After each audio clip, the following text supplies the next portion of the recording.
혹시 이런 얘기 들어보셨어요? 현대차 공장에서는 말이죠. 오른쪽 바퀴는 정규직이, 왼쪽 바퀴는 비정규직이 단다.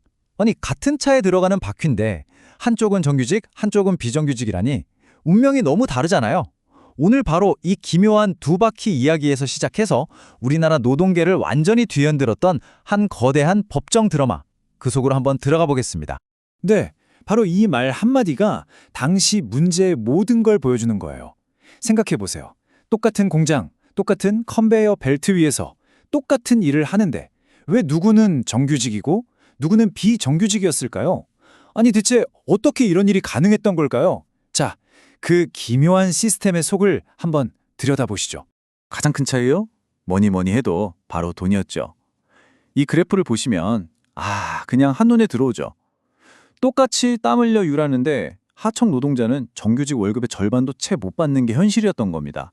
정말 왼쪽 바퀴랑 오른쪽 바퀴의 가치가 이렇게나 달랐던 걸까요? 이 시스템을 우리가 사내 하청이라고 부릅니다. 핵심은 이거예요. 원래 정규직이 하던 자리가 비잖아요. 그럼 그 빈 자리를 그냥 하청 노동자로 채워버린 거예요. 그러니까 이 공정은 이제부터 외주입니다 하고 통째로 넘긴 게 아니었다는 거죠. 그러다 보니 바로 옆에서 정규직이랑 비정규직이 어깨를 나란히 하고 똑같은 볼트를 조이는 정말 기묘한 풍경이 펼쳐진 겁니다. 자, 그래서 이 모든 복잡한 문제가 결국 법정에서는 딱 한 가지 질문으로 귀결됩니다. 바로 이건 도급이냐 아니면 파견이냐. 도급, 파견? 이게 대체 뭐길래 그렇게 중요했을까요? 사실 이 간단해 보이는 단어 두 개에 10년이 넘는 기나긴 싸움의 모든 이유가 담겨 있습니다. 자, 바로 이겁니다. 여기가 제일 중요해요. 근데 그 차이가 생각보다 정말 간단합니다. 보세요. 만약 이게 합법적인 도급 계약이라면 현대차는 하청업체 사장님한테만 일을 시킬 수 있어요. 사장님, 이 공정 좀 개선해 주세요. 이렇게요. 근데 파견은 완전히 달라요. 현대차 관리자가 하청업체 직원한테 직접 소리를 칠 수 있는 거죠. 어이 김씨, 그거 저리 옮겨. 바로 이겁니다. 누가 누구에게 직접 명령을 내리는가. 이 단순한 차이가 합법과 불법을 가르는 결정적인 기준이었던 겁니다. 왜냐면 법적으로 우리나라 제조업 생산 라인에는 사람을 파견하는 게 금지되어 있거든요. 그러니까 현대차가 서류상으로는 도급계약서라는 뻔듯한 이름을 붙여놨어도 실제 공장에서 현대차 관리자가 하청 노동자에게 직접 지시를 내렸다면 그건 실질적으로 파견이라는 거죠. 그리고 이건 명백한 불법입니다. 결국 계약서에 뭐라고 쓰여 있냐보다 현장에서 실제로 무슨 일이 벌어지고 있냐가 더 중요하다 이 말입니다. 자, 그런데 이렇게 차갑기만 한 법률 용어에 자신의 피와 땀을 불어넣어서 이걸 살아있는 투쟁으로 만든 한 사람이 있었습니다. 바로 최병승 씨. 이 길고 긴 싸움의 상징과 같은 인물이죠. 그의 싸움은 정말 한편의 드라마 같았습니다. 심지어 정부기관인 노동부에서 이미 이건 불법 파견이다 라고 판정을 내렸거든요.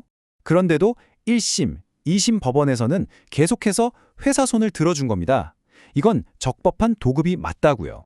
계속 지는 싸움이었죠. 하지만 그는 포기하지 않았습니다. 그리고 마침내 대법원에서 이 모든 걸 한 번에 뒤집는 그야말로 역사적인 판결을 받아내게 됩니다. 무려 6년입니다. 6년. 그가 소송을 시작해서 대법원 판결을 받기까지 걸린 시간이에요. 날짜로 따지면 2000일이 넘는 시간 동안 그는 계속해서 외쳤던 겁니다. 내 진짜 사장은 저기 하청업체 사장이 아니라 바로 현대자동차라고 말이죠. 대법원의 논리는 아주 명쾌하고 간단했습니다. 우리가 앞에서 봤던 바로 그 기준을 그대로 적용한 거예요. 계약서에 뭐라고 적혀 있는지는 중요하지 않다. 현장에서 현대차 관리자가 하청 직원에게 직접 지시를 내렸는가? 그렇다면 그건 도급이 아니라 파견이다. 그리고 제조업에서 이건 불법이다. 이걸로 그냥 끝난 겁니다. 하지만 여러분, 이건 그냥 한 사람의 승리로 끝나지 않았습니다. 이건 마치 잔잔한 호수 한가운데에 던져진 거대한 돌멩이와 같았어요. 그 파장은 정말 상상을 초월했습니다. 판결이 나자마자 현대차는 최병승 씨 개인에게 정규직 자리를 제안했어요. 그런데 그가 거부합니다. 나 혼자만 갈 순 없다고요. 그리고 그의 승리 소식은 다른 동료들에게 엄청난 용기를 줬죠. 수천 명의 다른 하청 노동자들이 우리도 똑같다면서 소송을 내기 시작한 겁니다. 법원은 계속해서 노동자들의 손을 들어줬고요. 결국 현대차는 버티지 못하고 소송을 냈던 수천 명의 노동자들을 정규직으로 전환시켜주게 됩니다. 바로 이 한마디, 나 혼자만 갈 수 없다. 이 말이 이 싸움의 성격을 모든 걸 보여주는 겁니다. 이건 단순히 한 사람의 일자리를 되찾는 싸움이 아니었던 거죠. 이 잘못된 시스템 자체를 바꾸기 위한 우리 모두의 싸움이었다는 걸 선언한 겁니다. 자, 그렇다면 이 거대한 판결이 우리 사회에 남긴 유산은 과연 무엇이었을까요? 그 의미를 한번 짚어보겠습니다. 가장 직접적이고 강력한 유산은 바로 이거죠. 현대차는 이제 더 이상 생산 라인에서 예전과 같은 방식으로 사내 하청 노동자를 쓸 수 없게 됐습니다. 법적으로 그 길이 완전히 막혀버린 거예요.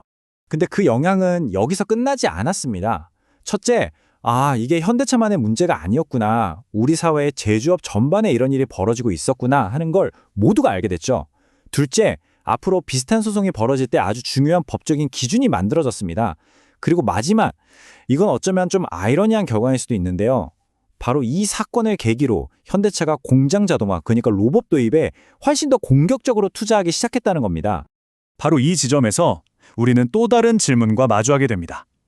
노동자의 권리를 지키기 위한 이 위대한 싸움이 역설적이게도 그 노동자의 일자리를 기계가 대신하게 만드는 흐름을 더 빠르게 만든 건 아닐까 하는 질문이요. 한 시대의 정답이 다음 시대에는 또 다른 숙제를 남기는 셈이죠. 이 질문에 대해 여러분은 어떻게 생각하시나요?